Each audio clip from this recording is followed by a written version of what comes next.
If I were a giant.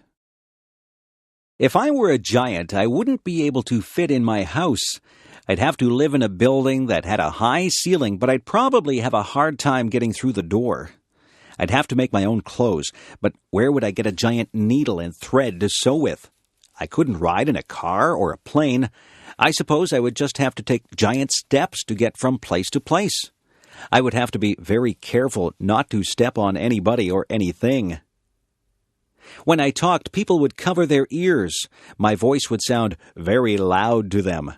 I wouldn't find shoes to cover my feet. I wouldn't find a knife and fork to eat my dinner with.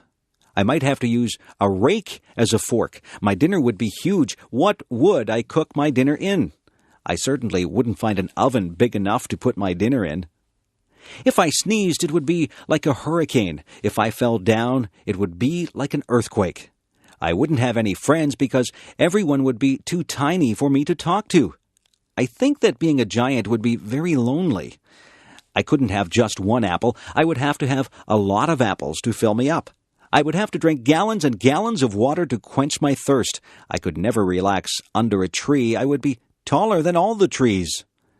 I don't think that being a giant would be fun. I won't ever make a wish to be a giant. I would rather be my height. I'm very happy the way I am.